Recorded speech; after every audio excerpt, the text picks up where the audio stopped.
Aloha mamas, and welcome to the CoronaMama Zoom Room. The show is brought to you by the Maui Mama magazine. We're here to help you to connect and express and discuss those things that are on our minds during this pandemic time. And our motto is #Share Aloha, Not Corona.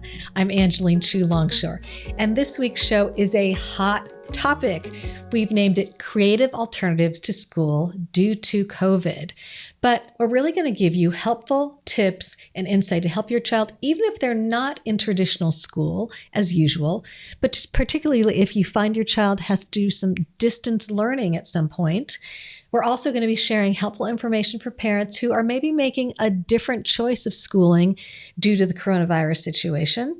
And we'll be talking to a mom who's the head of an online blended school, charter school, HTA charter school, Kristie Fetterly, Hawaii Technology Academy, and their insight from teaching students and helping parents with online learning for years. We'll be talking about what's blended, what's hybrid, all those new descriptive terms that can be confusing. And for those choosing an alternative school, we'll talk to the mama who wrote the book on homeschooling, Gail Nagasako. And then we also get some input from a modern homeschooling mom, Lori Beth Aulridge, who's been helping parents navigate homeschooling for a number of years. And for this show, we're doing our Actions of Aloha segment at last, but not least, to end on a positive note with a free cooking school that these two surf moms started for parents and keiki during the summer when we were all staying at home. Okay, so here's what's on parents' minds at this moment. Back to school time is just around the corner. Public school starts August 4th. And as this country's COVID cases are rising, families are making choices based on their school's reopening plans. Some families will choose in-person learning, whether they're public or private. And some would rather have more personal control over the situation in these uncertain times. And then other parents who need to work, like essential workers, are basing their decisions on the need to have their keiki in school. It is a very personal, nuanced decision, constantly changing with the information that we're getting from various agencies that we put our trust in. And there is enormous pressure to bring kids back to school for economic reasons, for social emotional well-being of the student. As this happens, we also witnessed California's two largest school districts starting with online-only school this fall, and a case of a 6-year-old on Oahu who has a confirmed case of the coronavirus. So some parents are looking at smaller class sizes at private schools. Some don't want to pay if the school goes remote. Some can't afford private since losing their jobs, which is something that happened to my family that we had to wrestle with. And then there are some that are looking at online options or homeschooling options and have to be creative for the first time to think about how to educate their child. So there's a lot of stress on everyone. What parents have been talking about a lot is the school models that give us an idea of the kind of in-person learning or online learning plans that the DOE or the Hawaii State Department of Education has put out. And teachers and the Hawaii DOE have been debating about what safe distance measures should be enforced. While I read this week in the New York Times that there's actually no scientific data yet on COVID transmissions in classrooms. And just this week, the Hawaii State of Teachers Association and the Hawaii DOE reached an agreement on something they've been debating over the safe distance of students in the classrooms. The agreement changed the directive from 3 feet to 6 feet, which was a relief for many teachers and parents. But as you may recall from our episode 8 show, we heard from a University of Hawaii communications theory professor who talked about the social bonding of an intimate exchange can only happen within a 3 feet distance. And the further the distance, the more formal your interactions become. Like at 12 feet, it becomes like you're giving a lecture to the people that you're talking to. Okay, now for something that's on your minds, let's get clear on what the terminology means on these school models that the Hawaii DOE released last week. Okay, so here's the school models from the Hawaii DOE. And we have elementary, middle school, and high school. They have different instructions. So let's look at elementary is face-to-face learning, full-time for face-to-face instruction.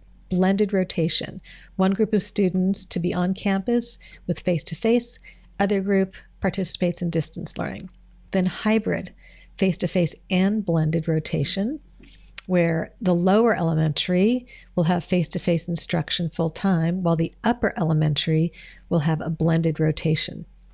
And then middle schools, face-to-face learning, AB, 2-day rotation learning, face-to-face learning with online instruction that includes same time learning, and then something called asynchronous, which is not at the same time. Basically, they're doing tasks and projects that are completed at different times than the other students.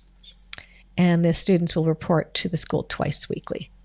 And then combination rotation learning is a model similar to the 2-day rotation models. Schools determine the number of days in which students report to campus for face-to-face learning, such as once per week or 5 days over 3 weeks. AB 2-day rotation learning. Let's see, they'll deliver lessons to Group A and Group B. One group of students will be present on campus, face-to-face. The other participate in distance learning, and they rotate. And then hybrid and face-to-face. So blended. Hybrid is face-to-face and blended.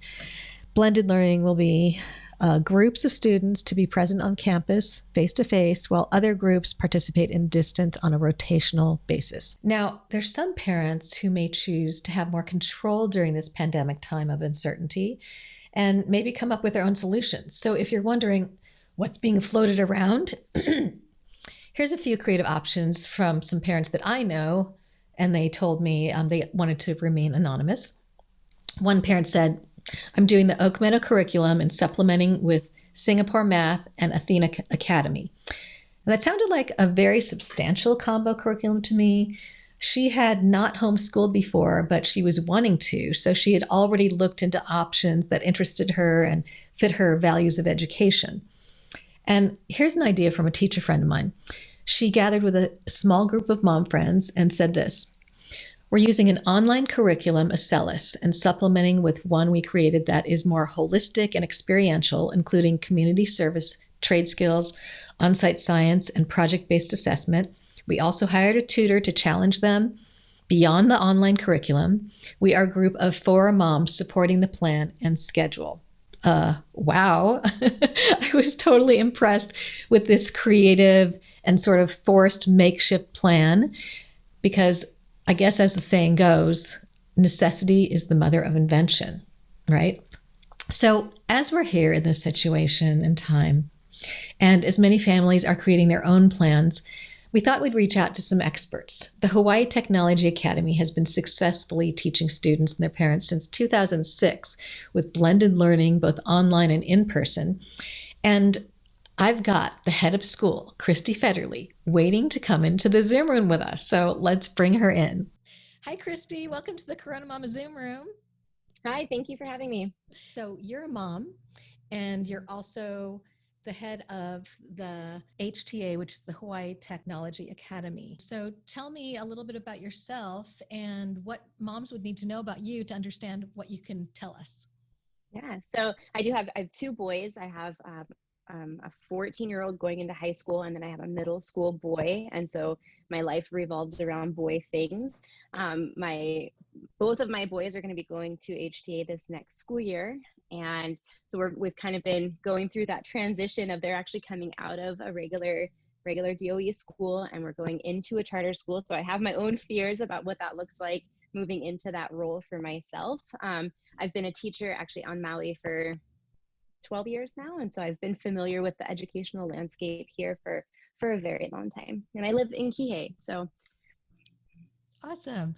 Well, tell me a little bit about the situation when the pandemic hit and we suddenly were all scrambling. You have children, you're a mom. And so how was that for you?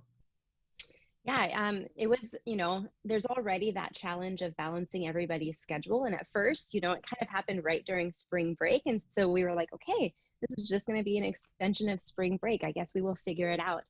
As a school leader, as things kind of got a little bit more intense with Zoom meetings, and I realized that I was in meetings for 4, 5, 7 hours a day, just locked on my computer, it kind of then became a realization of, oh my gosh, how do I balance this? My husband's an essential worker, so he was at work, right, the whole day. And so it definitely became I've never been a stay-at-home mom. I've always been either in grad school or working professionally. And so it kind of took this whole shift, right, in my thinking and how do I prioritize, right, taking care of my own kids, making sure that they're doing schooling that for me is super important, and also balancing a school and all of those students and their lives and making sure families and parents that I'm responsible for are doing well and okay. So it definitely felt like there was a lot. In terms of our own program, the transition with HTA, we were already blended, right? And so our families are already familiar with what that process looks like. And so I felt like that scramble there was less about how do we ensure that our students are getting content and moving forward than it was, okay, what do we do in the future? And how do we help other schools and teachers figure out how to do this? But it definitely was a big transition for our lives, for sure. Yeah, that's why I really wanted to have you on here, because I think your information that you can impart to us is so valuable, because you have been involved in this blended school, running this blended school, and blended meaning it's virtual plus in person, if people don't know what that means. And so because you've been doing this since 2006 for 15 years, you guys really know what you're doing. So there was not a big transition as far as what many of us experienced as like, oh no, it's pandemic time and we don't know how to do this. So I thought we would talk about some of the things that moms and dads are really wondering, how can we do this? Because you guys have been doing it for the longest time. You know how to teach kids. And I've heard from many parents that I know that are in your school, the kids love it. They are happy. They learn. They're excelling, where maybe they didn't excel before. And so you're doing something that we really need to know. So what can you share with us as far as the programs that are online, how we can interact with those, and parents helping their children to learn online? Yeah, and so one thing that I always tell people is that education is the one career, profession, opportunity that everybody is an expert in. Everybody has gone to school at least some point in their life, right? And so you can take some of those own experiences that you've had, those teachers that you remember, the opportunities that you've had in the past, and try to think of it in a different way with your own kids. It does take taking your mom hat off and putting your teacher hat on and making that transition. And we even have parents in our program that actually have a baseball hat that says teacher, and they will put the hat on and they will just change the dynamics of how they're working with their kid. And so that it becomes this change in roles, right? Something that we caution our families on, and we do, kind of a comprehensive learning coach is what we call our parents, a learning coach training to walk through how to do this, right? But a lot of it is taking what you already know, right? We all have different expertise in areas, right? I bake on the side, and so there might be opportunities where I can look at a math lesson and do a baking with opportunity with my kids, but really making sure that there's so much online, right? There's Khan Academy and IXL and all of these resources that we have. You can Google and watch a YouTube video, right, to learn pretty much anything. But the challenge is how do you really pull kids off of the computer, check for understanding, talk with them about what they're learning and what they're doing, and then give the opportunities for really manipulating some of that information, right? We don't want kids sitting on the computer for 8, 7, right, even 6 hours a day trying to digest and process information, because we know through education, right, you learn in a modality of different ways. And so however you can pull that information for your own, it does take a little bit of pre-planning, right, on the parent's role to kind of say, okay, look, it looks like for math, you're doing these lessons this week. What can I take out and take off of the computer and make a live experience for you, even if it's just having a conversation? But again, every other profession, it's hard to be an expert in that, right? But in education, we are all experts in education. We have all learned something, whether it's in a classroom or it's working with an auntie, or it's, learning hands-on something, that you can just take some of those pieces of how you've learned things and share them with your child. And that's the biggest thing, is that when we think about distance learning, or we think about online virtual learning, so often we think about, okay, the content is in the computer. It is right here. That's where they're going to get all of it. And it is, yes, a lot of the content is there, but it's just like a textbook, right? You wouldn't want to hand your child a textbook and say, okay, read all 15 chapters. You're going to just absorb that, right? And so as many ways as you can to pull some of those pieces off, whether you're doing a blended or you're doing a virtual or you're doing distance learning pieces, it does take a little bit more just processing and planning. And so we always tell our families, like, even if it's an hour on Sunday, to sit down and just kind of look through so that you're ready to go, and you can have those conversations when you're driving to the store or wherever it fits into your day, to pull out that content, to really check and make sure your child is absorbing it. So we all, had that sudden distance learning experience, which seemed to not work very well. So what is the difference between what you do and what we had to do, and how can we learn from what you did so we don't have that Zoom fatigue? Yeah, and so our number one is relationships, right? And I've presented at conferences and had all these great conversations just about how to build relationships through a blended environment, which you would think we only see our students on a typical week 2 or 3 times a week. In HTA's growth, I saw my students once every 3 weeks, because I was traveling to all of the different islands and teaching on each island. But it came down to that: how do you build relationships and connect with people through this virtual landscape? And I think even when the pandemic happened, my own students were, in a traditional DOE school, and I had no idea what they were doing. It was so frustrating for me as an educator and as a mom. Yeah, because of my own kids, and I would go on their, Google Classroom and ask, like, what are you guys working on? Like, well, we don't have to do it anyway. And so I think that was the big disconnect, right? Is that it was this enrichment opportunity, which at the time functioned because there was nothing else, right? Schools, the DOE, we didn't know, unless you're in a blended learning program, right? We didn't know what the next step was going to be. We didn't know how long schools were going to be closed, right? And it was kind of this ongoing wait and see what happens. I think the biggest difference is, right, our students, we are a school of choice for our students, for our families, and for our teachers. And so we have the highest retention rate for teachers because our teachers want to be with HTA, right? And so when you make that choice to be part of the HTA Ohana, you are all in. And so building those relationships with students, taking the time to meet one-on-one, whether it's via Zoom or it's checking in on campus, to really just create that connection is the biggest, right? The content, all of those pieces, we really believe that those come after you have the relationship and the trust, because we want our students to trust and build that relationship so that they can make mistakes, so that they can challenge themselves, and so that they're not fearful of, right, repercussions or getting a bad grade or all of those pieces. And so I think that that's the biggest difference between what happened in the pandemic, when schools were unsure about the next step, and what's been kind of the opportunity of our program over the long term. I think the other big piece of that is we are constantly doing what's best for students. And so if that means we have to change something tomorrow because it's not working, we will change it tomorrow, right? And so some of that you have to be able to be a little bit flexible, right? Because we might start, one program or one piece of something and realize this is just not working. Let's change it and make it better. And so I think that that's another piece, is that we'll take student input, we'll take teacher input, we'll take families input, and really refine to ensure that we're doing what's best. So with this pandemic situation going forward in the fall, if we get to this point where we have to do a lot of virtual learning, how do you think we can socialize, or, there's that connection of socialization that we know is all really important, and you've done that in blended learning. Is there a plan that you can share with us that maybe we could borrow and utilize too? Right, we're in this pandemic, and so just the opportunity to broadcast and to share and collaborate, I think is something that we haven't seen before, right? We've always kind of had technology as this resource, but we haven't had to or had the need to really dive into it. And so that's definitely something that we're growing within our program too, is just the opportunity to do, we've had kids sign up for the house party app and like do house parties with each other. And in our advisory classes, like pulling in different resources, because there is that concern of I know everyone reads the news, and you can see, even on just Facebook, just all of the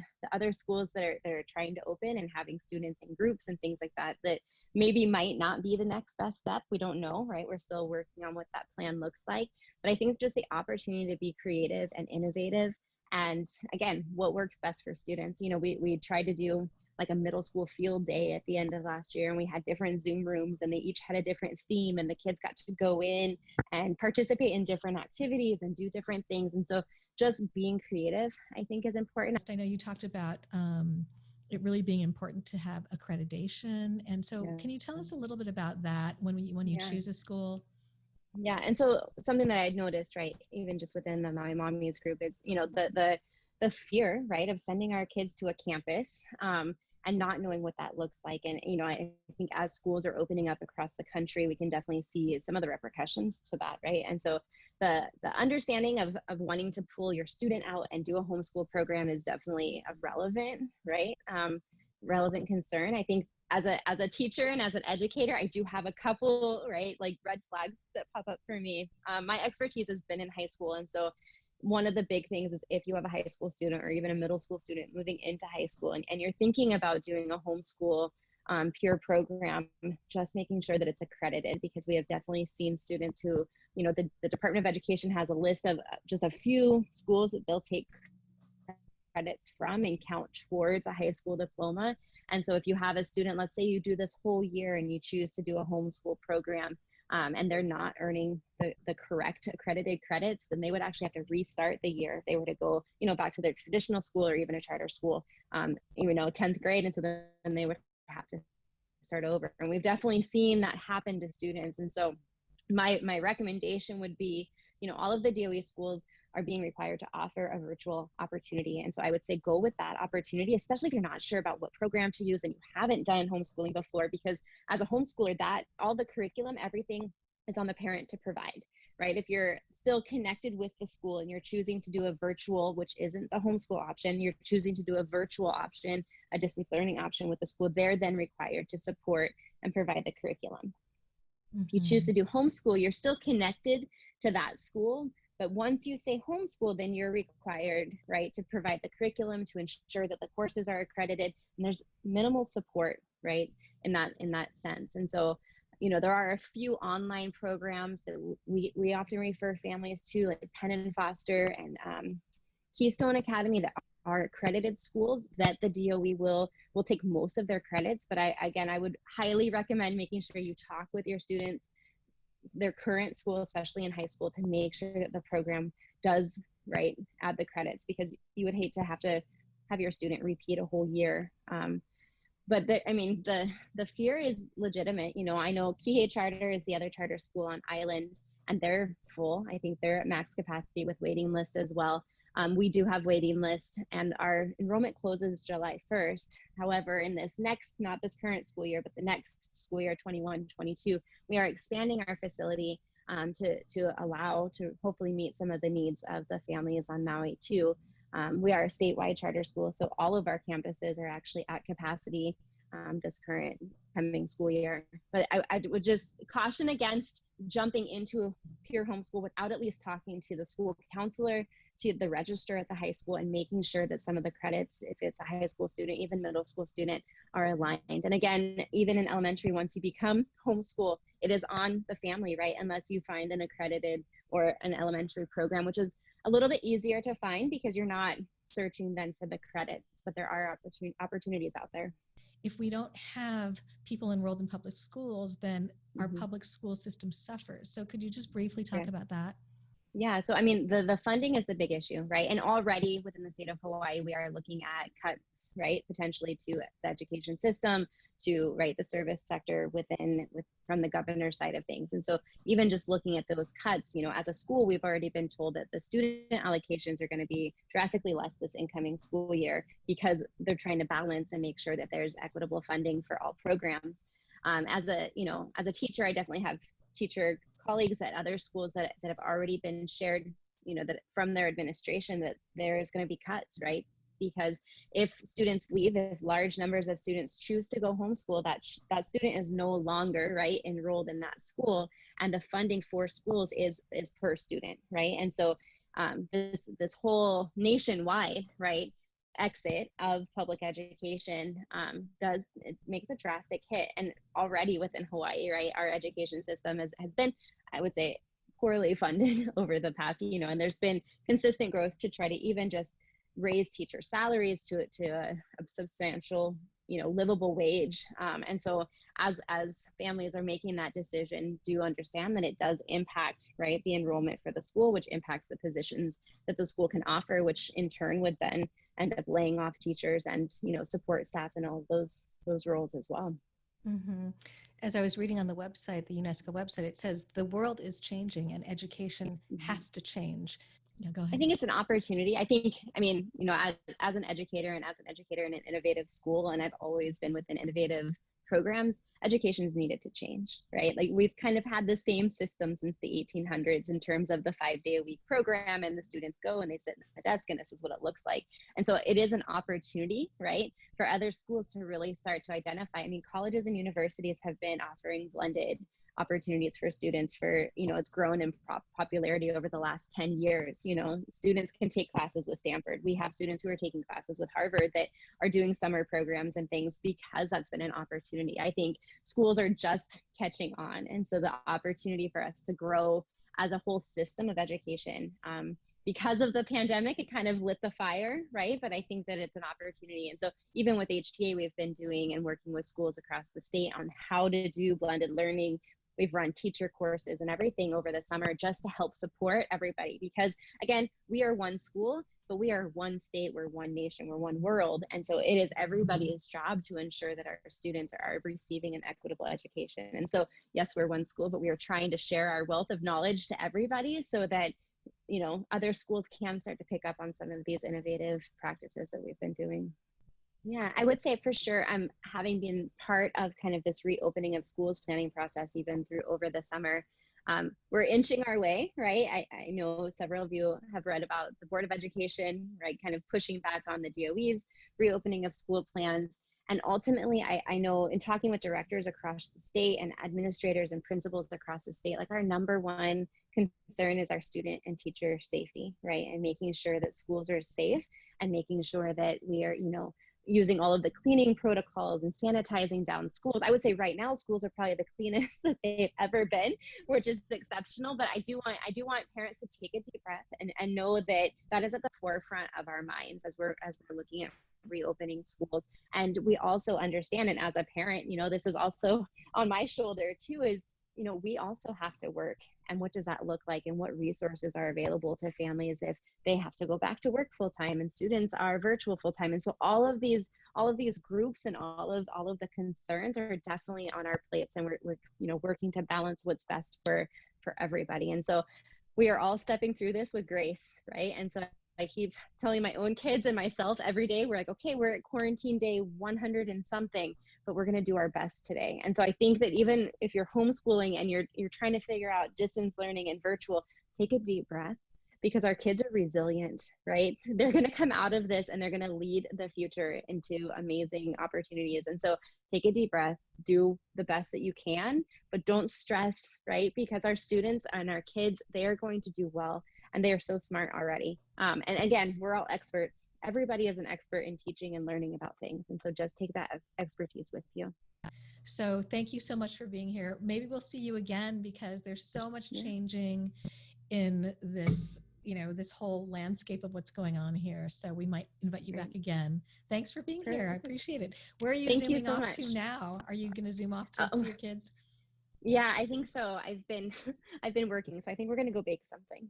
Awesome. Okay. Thanks so much. Okay. So our next Zoom guest is Lori Beth Aulridge, and she has been helping parents navigate homeschooling, the modern homeschooler. Let's bring her in. Hi, Lori Beth. Welcome to the CoronaMama Zoom room. Oh, thank you so much for having me. I'm so happy to be here. I'm excited to talk to you. You have so much information I want to know. So first, tell us about your mom, you have kids, and what you do. I'm Lori Beth Aulridge. I live in Kula. I'm a mom to 3 girls who are, as of today, 6, 4, and 3. My husband and I run a renovation business. I do the design and he makes it come to life. I am also the creator and host of a podcast called Elevating Motherhood that actually features a lot of amazing Maui mamas. And I also have a blog called Yaya Mamas. And I kind of started to move out of the blog space and into more of the conversation and podcast, but the message is all the same, just supporting moms, resourcing them, making them feel heard and understood, and creating a sisterhood and motherhood too. I also teach homeschool workshops. I teach people how to start homeschooling at homeschoolexplained.com. So yeah, that's what I do. Do you not ever sleep? I mean, I don't know where you put in all this stuff. Yeah, it's a lot. And I also write. There's so many things I do. We have a small farm. I mean, I could just go on, but I get that question a lot, like, how do you do it all and homeschool your kids on top of that? And I guess the answer is my life is filled with things that I want. It's things that I want to do. I want miniature goats. I want fancy chickens most of the time. I want 3 kids. I want to work with my husband. You know, we found our secret sauce, the thing that, you know, I do my part and he's like, I love that. And then he makes it come to life. And I'm like, I love that. You know, it works for us. So it's a lot of things, but it's a lot of balance too. So if I need to slow down, actually going out and watering my fruit trees or feeding the animals is a nice way to decompress. And I guess I don't see, it's my mindset really, that I don't see them as impossible. Sometimes it's a little bit kooky. You know, there's a lot going on, but it's all things that I want to do. And I just try to keep that in mind, that I'm living the life that I want, and move forward from there. That's so awesome. So I want to get to the nitty gritty of homeschooling. And I think the thing is, where we are right now, people are starting from zero. They know nothing. They've been doing public school or private school, and they're like, I need to get into this, but I don't know where to start. So can you just help us get on that train easily? How do we do that? Sure. I think the extra in all of this is that people aren't sure where to start, because it's either blended learning, you know, that's one path. Remote learning, is that what they're calling it, which is another path, and then homeschool, which is another path as well. So the blended, your hand is going to be really guided in all of that, and it's kind of like a part-time at home, part-time at school. And I think that there's going to be a lot of support from the teacher in that particular way. The distance learning, I think that a lot of parents end up feeling like they're all alone. Even if they have awesome teachers, you know, there's a lot of figuring this out and what it looks like. But that's also following somebody else's curriculum and their timeline. And it didn't go well for a lot of people, you know, and it could have gone well for certain teachers, not well for others. Awesome for some parents. Other parents were like, get me out of this ASAP, you know, we need something different. And then there's homeschool, which isn't necessarily following a school's curriculum, and it is a lot more flexible, and the parent is very involved, and it's more like an hour a day, between 1 and 4 hours, depending on the age and grade of the child. So, you know, if you're doing the distance learning or the blended learning, you might be given a certain amount of work to do. And who knows, based on teacher to teacher, how much time in your day that's going to take up. So I like the freedom of the full homeschool path personally, so that I can set my schedule, you know, work at my pace, work at my child's pace. And if we're having an off day, I can just say, nope, we're not having any Zoom meetings. We're not having this, we're not having that. We're just taking the day off, and that is okay. So I think that that's the first part that people are trying to sort out. So I hope that that kind of helps explain, you know, that adding in just that choice alone is a lot of overwhelm. So if people are wanting to choose the homeschool path, I think the very first thing to do is to start following other homeschoolers on Instagram or Facebook. And I know that sounds wild, but the reason for that is a lot of us, I was raised in public school. I'm a graduate of public school. I have a bachelor's degree and a couple of master's degrees, but my idea of education was that classroom setting. And a lot of people see homeschool as trying to recreate the school setting in the home. And most of us longtime homeschoolers will tell you that is not the case at all. That's not what we're trying to do. I guess I should clarify too. I did homeschool another family's children before my own. So that's how I've had lots of homeschool experience, for the record, because it's like, wait, you only have a 6-year-old? How does that work? It was another family, and I learned a lot from them. And thank heavens I got to go first with somebody else's kids. Okay, so years of experience there. Yeah. So I've been following these people for years. They've shown me through pictures, through comments, through beautiful imagery, through beautiful messages of support and sisterhood and understanding what homeschool actually is. So if you want to know more about it, start following the homeschoolers, and then you can see for yourself visually, especially if you're a visual learner, what it can look like, what modern homeschool is actually about, because most parents will picture homeschool and they'll see their kids sitting at the table, refusing to fill out a worksheet, and the parents standing over their shoulder, looking down at them, super frustrated that their kid won't do it. And your kid doesn't want to be there and doing that. And you don't want to be there and doing that.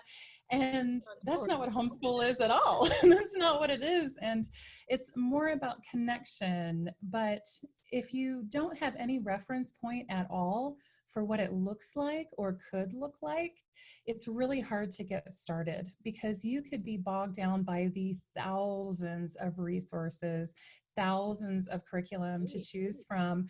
So if you can narrow it down and have other families help you figure out what your homeschool style is. There are so many different. What's a style? Are you a Christian family? And you want a Christian curriculum? Are you wanting a non-religious space or secular curriculum? If you start off with just those two and separate out which one you might want to be. So even though, for example, even though I'm consider myself Christian, I do not teach from a Christian curriculum. I choose secular and bring in religion and spirituality separate from the curriculum. So if you can start off with just those two, your choices are going to be cut in half, and you start paring it down from there. Are you more of an unschooler and more child-directed learning? Does that appeal to you, or is your initial reaction, that seems irresponsible? Either way, whatever your reaction is, look into it, find out what it actually is instead of guessing what it might be. You can start paring down from there. I mean, it just goes on and on and on and on and on, but it starts off with that Christian or religious in general versus secular, which means not religious. And then just go from there. You might find that you're more Charlotte Mason. I know people are going to be like, what? Charlotte, what? She was an educator who has an education philosophy, a lot like Maria Montessori, the Montessori way. Do you admire Montessori? Have you always wanted to check that out, but maybe couldn't send your kid to the private school, to do that? This might be your chance to dive into that with a homeschool curriculum. You can pare down from there. Waldorf, does that intrigue you? Does it inspire you? Are there elements you want from that? Or are you like, nope, I want to be really heavy on certain academics? Once you start thinking about what's important to you, what ideas are out there, and it all starts with following people online. Do you see where I'm going with that? Yes, yes. I know some of my friends have asked other friends who were already homeschooling. And so that's a head start, because I think if we start from zero and we're like really looking at all of them, it's overwhelming. So I love that you can borrow ideas and see where you're at with other people's experience. So that's great. And then, so once we figure out our curriculum, I guess it's just going down that road for a while. Then what's the next thing? Oh gosh, figuring out what homeschool and teaching your kid actually looks like. Because again, it's not you standing over them and, barking orders at them. It's not you and your children being super miserable all day long. It also doesn't look like you taking all day to school your kids. My days go anywhere from 1 to 4 hours, depending on how into it we are. Most days I can teach all 3 kids in 1 hour, everything that we need to learn for that day. And it's shifting your mindset and how you approach it, because if you think about a school setting, because immediately some people are like, I just can't picture that. Because why are they at school for that long during the day if I can teach them in an hour at home by myself? Well, a lot of schools, brick and mortar schools, they're called, is crowd control. It takes a long time to get 25 kids to line up, go to the bathroom, wash their hands, get a drink of water, whatever it is that happens these days, or go to lunch. It just takes a long time to transition a lot of young people at the same time. So most of the day is about crowd control and management and figuring out from there. When it's just you one-on-one with your child, it takes a lot less time to get through a lot more. And you can also teach them different subjects and topics that are based on their interests. So learning about what homeschool is like, I think after you kind of choose your curriculum and start to narrow that down, figure out your homeschool style, is learning how to teach them. And I have 2 book recommendations for folks. And one is called The Brave Learner by Julie Bogart. And this book is all about mindset and kind of breaks down not only how you could think about homeschool, but then the pragmatics of it, like staging the home for success, how to think about homeschool and planning and writing things down and what counts as homeschool. You'd actually be really surprised at how much your child is learning without a worksheet. And so Julie Bogart, she's actually going to be on my podcast next month, and I'm super stoked about that. The other book is, my kids took off the cover, but it's called The Call of the Wild and Free by Ainsley Arment. And she is the founder of a homeschool support group and resource called Wild and Free. They have monthly publications of articles that are put out to families all over the world. I actually write for their bundles that they send out, and it's so magical and so inspiring. And it's like a great monthly reminder of why we're doing it. But she really breaks things down, and she had sent her oldest to public school and then talks about that transition as well. So I think it kind of comes down to learning how to homeschool your kid and what that does and doesn't look like. And that's going to involve parents doing a bit of a reframe and letting go of a lot of ideas about what education looks like. So both Ainsley and Julie have podcasts. One is called Wild and Free. The other is called The Brave Writer with Julie Bogart. And they are excellent, excellent, excellent resources as well that will talk you through all kinds of things, because if you have a concern about homeschool, there is another parent out there who has had the exact same concern as you. And so resourcing yourself and learning about what it actually means to homeschool, I think, is the next logical step. If someone wanted to be literally walked through how to homeschool, they could take your webinar. Is that right? Yeah, it's a webinar, an online course, whatever you want to call it. It's called Homeschool Explained. And I have taken over 10 years of my homeschool experience and pared it down to 3 hours. Homeschool Explained walks parents through everything they need, from defining what all the homeschool styles are, helping them discover what style is best for their family, curriculum, subjects, state laws, lack of confidence, feeling like we're not enough, family members being like, you're crazy, you've lost your mind, we don't support you, and then having that onto all the rest of it too. And so I talk about all of that and so much more: socialization, planning, scheduling, all of that. I list all my favorite resources, the ones that are just rock solid and really well known in the homeschool world too.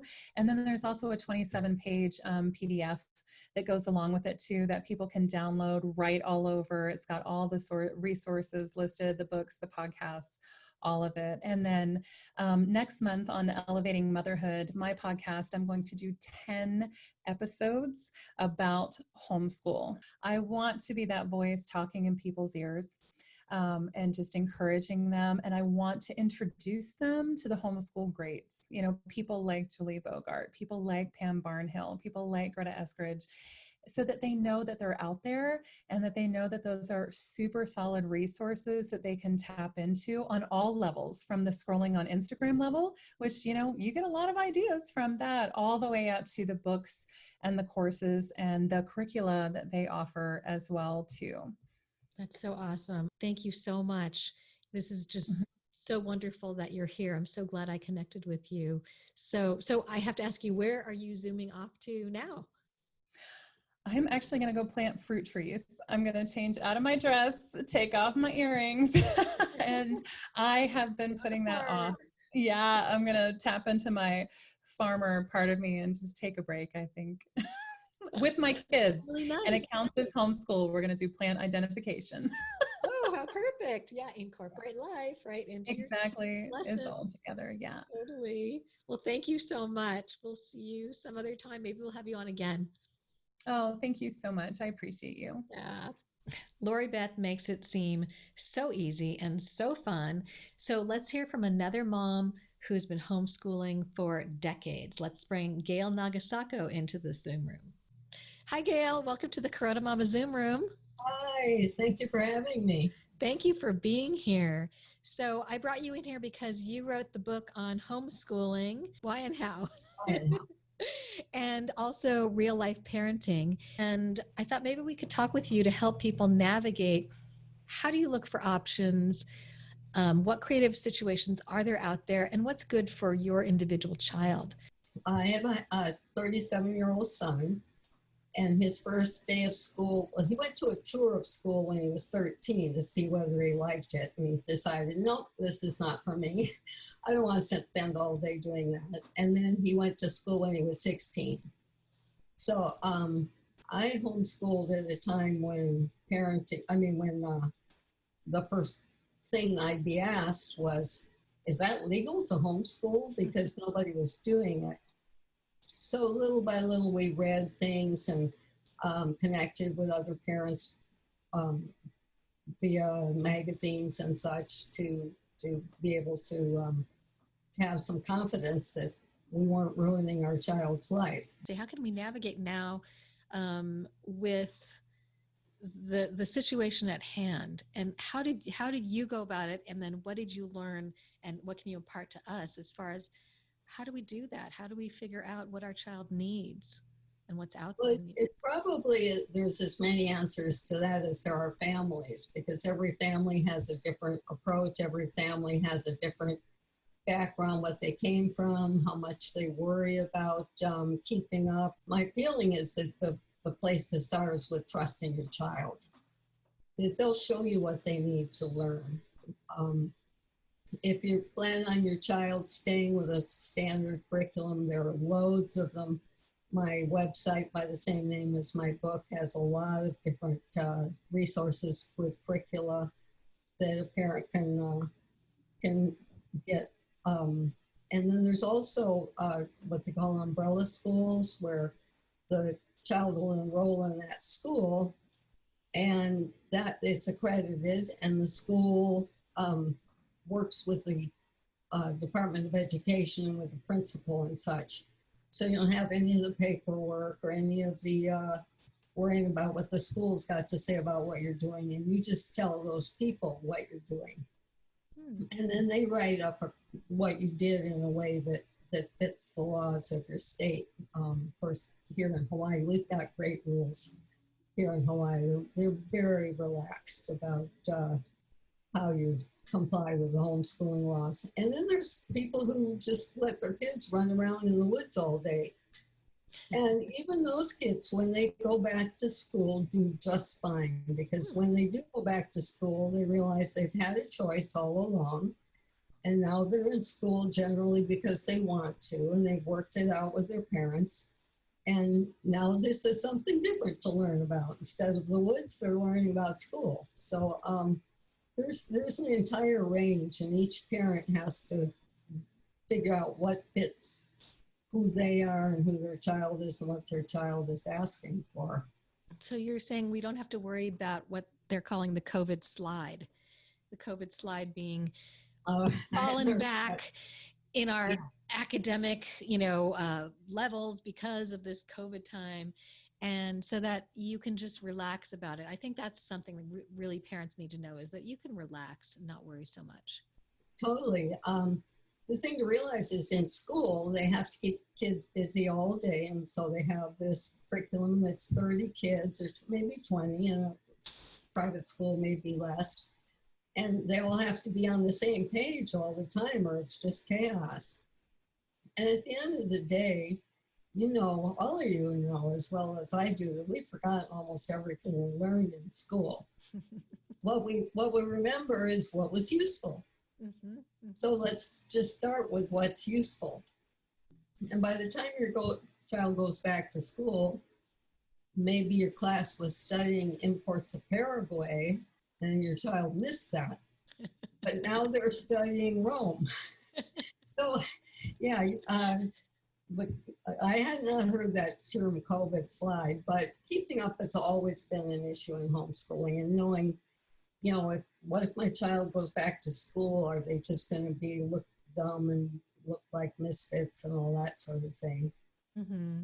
And another thing that I think is important is when a child wants to learn something that the parent doesn't know, and that's a concern sometimes for people. I don't know this subject. How can I teach my child? And to me, that's the perfect situation for teaching, because what you really want to teach your child above all else, well, besides kindness and values, is how to find something out that they don't know. And so you can go seeking that with your child. And so you role model learning. Of course, most kids now with computers, they're pretty good at finding things out for themselves. But it is a good thing to be able to role model as a parent.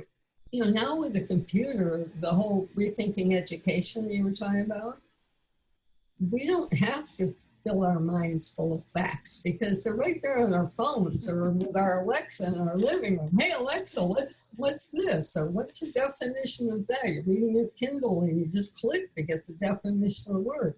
Mm-hmm. So it's more how to relate to people, how to create, how to make it a better world, those kinds of values that you can just live as a family, that you can focus a lot more time on now.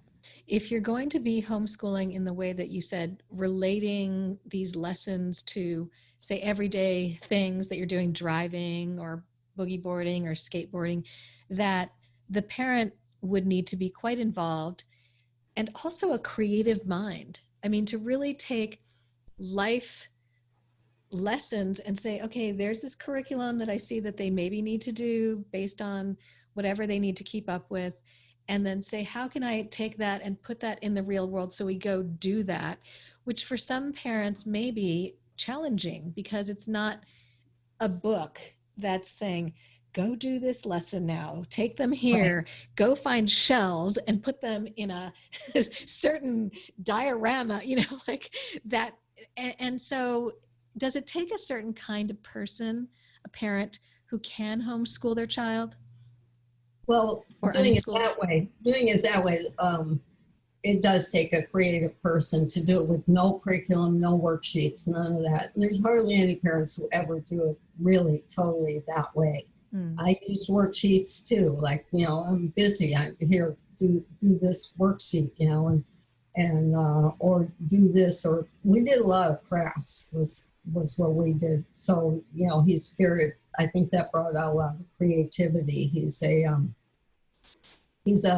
professional videographer, but part of the editing, his fingers just fly over the keyboard when he's editing. It's like faster than I can type, and pieces are moving around. I think a lot of that is because of all that hand-eye stuff that we did when he was younger. Who knew that that's where it would lead?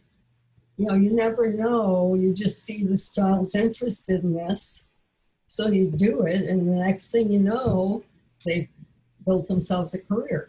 There's too much material, and parents get the idea, oh, what should I do with my third grader? And you look at that book or any of those like that, and it's like, oh my gosh, I can't do that.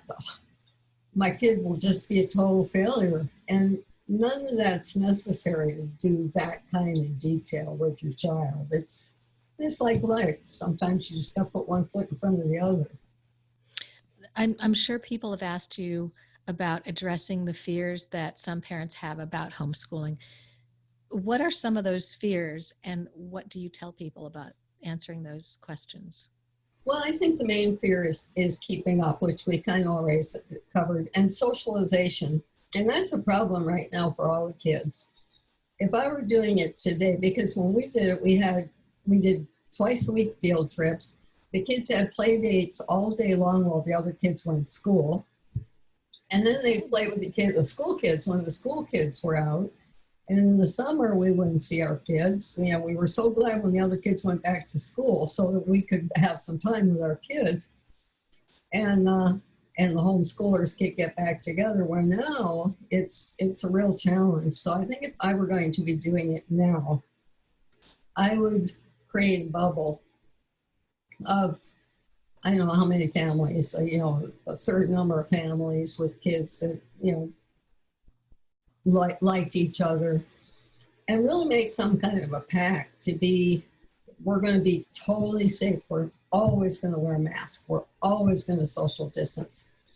You know, so that you can trust like you would within your own household. In looking at the big picture of this, it seems that you're saying to parents, really just don't worry. There is a lot of fear around education for parents that people nowadays hold. And I don't know if that's common, but it seems like it's such a thing. We care so much that our children are educated and that they'll become something and they will go somewhere and reach their potential. And so what I hear you saying is that we don't need to be so worried. And maybe you have some words about that. Well, I'm saying you're going to worry no matter what. I mean, especially on the mainland where your kids are going through metal detectors. You know, worry is a part of parenting. Your daughter goes off on her first day, you're worried. There's just the kid climbs up in the tree, you're worried. You know, you have to, on one hand, accept a certain level of anxiety about parenting and about education in general, not just education in particular. But as far as education, like, you know, I was mentioning, but when we were talking before, I grew up in a university town. Of course, I would go to college. Of course, I would get good grades. Of course, I would have a good career, like a teacher, a lawyer, doctor, whatever. So I kind of had that expectation for our son when we started out. But I looked at both his grandpas. One ran Nagasako supermarket over in Lahaina and mostly worked in the butcher shop. My dad supervised Argus camera construction line, and then he sold real estate. I'd be really proud to have my son grow up to be like either of those men. So some of it is not thinking that our child is not going to be a success if he doesn't turn out to be a doctor, lawyer, or whatever, teacher. I mean, of course, we want him to have skills that are marketable so he can support himself or herself. But that's so easy with homeschooling because that's what they're doing the whole time is learning skills. It's relating to the child in front of you. Mm-hmm. And just, like I say, taking one step in front of the other and not worrying that about what has to be a destination. Before we go, can I say, hi, Jennifer, if you watch this, I love you. Thank you so much. Okay, right. Bye, Gail. Aloha. Aloha. Okay, to wrap it up, what we're hearing from all the experts is to take a deep breath and trust that we can do this, whatever schooling option you choose. And to let you know, there are many other alternative options out there. There are wonderful teachers, caring people who are starting their own thing in Maui just now, but there's just too many to list. So check out the Maui Mommies Facebook group where you can find that. Just do a search for alternative schools and you'll find a lot of options. Okay, now we do have a giveaway. Since no one submitted a video, I'm going to give away to the first few moms who messaged me who would like these cardboard toys that my son made a few years ago when he was maybe 7 or 8 years old. The kids in the cul-de-sac at the Kuleana Ridge, they used to buy them from him, sometimes put in custom orders. So I'm sure a little boy or a little girl would be happy to win a few of these. Okay, and now for our Actions of Aloha segment. These two surf moms came in together in the beginning of summer to offer free cooking classes with your kids while we were all stuck at home. Michelle and Maha were so generous to put these on to help us to do something productive and fun with our kids. So we'll wrap up the show with these sweet time to cook kids with your photos. See you next week.